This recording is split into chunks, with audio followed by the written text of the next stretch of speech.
Assalamualaikum Pak dan teman-teman. Kami dari kelompok 1 akan tampilkan diskusi kami tentang ASKEP gagal nafas akut yang beranggotakan Satria Zahra Widya sebagai pemateri pertama, lalu Rosalia sebagai pemateri kedua, Cynthia Taslia sebagai pemateri ketiga, dan saya sendiri sebagai moderator, Weni Saldin. Baiklah, saya akan serahkan kepada Atria. Kepada Atria dipersilakan. ASKEP gagal nafas akut atau ARF. 1. Definisi. Gagal nafas merupakan fase lanjut dari gangguan pernapasan yang menyebabkan kegagalan paru untuk memenuhi kebutuhan oksigen dan mengeluarkan CO2.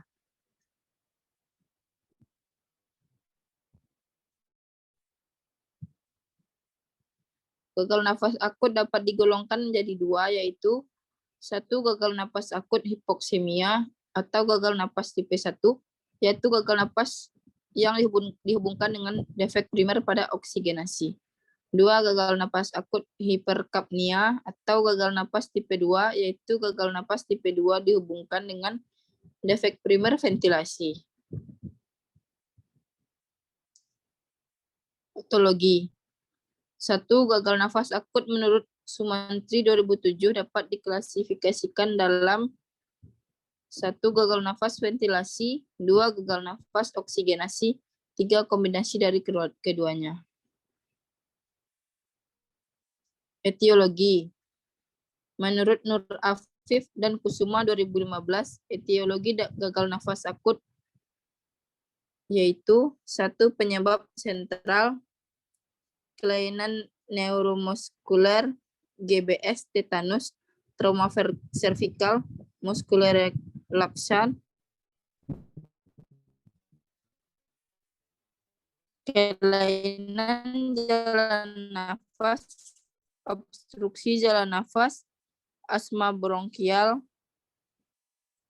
attack letasis, ARDS, kelainan tulang iga atau toraks, fraktur koste, pneumotoraks, hematotoraks, kelainan jantung, yaitu kegagalan jantung kiri, penyebab perifer, 1. Trauma kepala, kontusio cerebri, radang otak, encephalitis, 3. Gangguan vaskuler, pendarahan otak atau infak otak.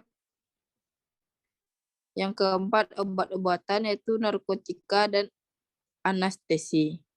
Selanjutnya saya serahkan kepada moderator. Baiklah, pemateri kedua kepada Rosalia. Rosalia dipersilakan.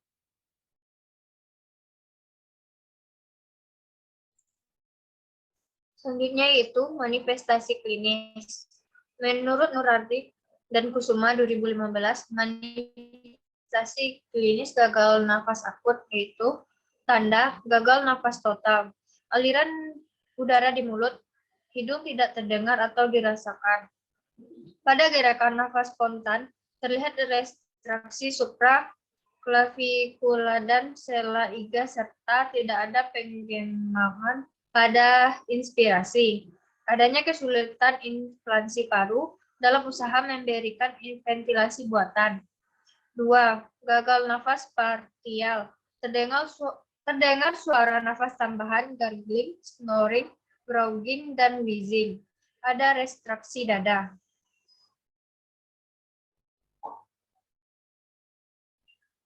Manifestasi klinis selanjutnya itu gejala hiperkapnia, yaitu penurunan kesadaran atau PCO2.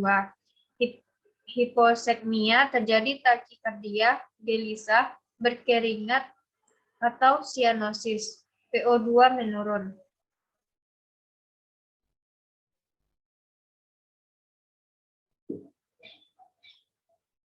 Selanjutnya yaitu pemeriksaan penunjang. Menurut Nurarif dan Kusuma 2015, pemeriksaan analisis gas darah arteri atau AGD, pemeriksaan darah lengkap, elektrolit serum, sitologi urinalisis, bronkogram, bronkoskopi, pemeriksaan ronsen dada untuk melihat patologi dan atau kemajuan proses penyakit yang tidak diketahui. Pemeriksaan sputum, fungsi paru, angiografi, pemindahan ventilasi perfusi hemodinamik, tipe 1 peningkatan PCWP, EKG, mungkin memperlihatkan bukti-bukti renggangan jantung di sisi kanan distripnia. Selanjutnya saya kembalikan kepada moderator. Baiklah, terima kasih kepada Rosalia.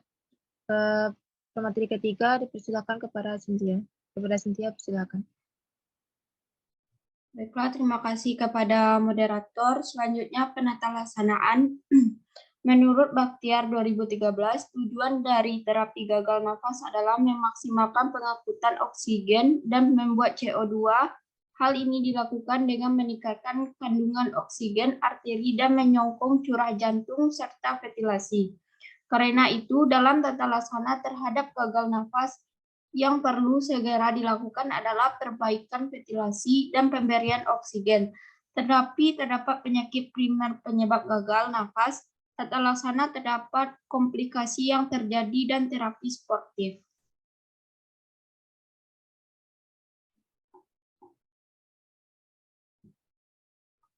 Yang selanjutnya konsep ASKEP. Yang pertama pengajian primer. Yang satu RW, peningkatan sekresi pernafasan, bunyi nafas crackless, bronki dan mengi.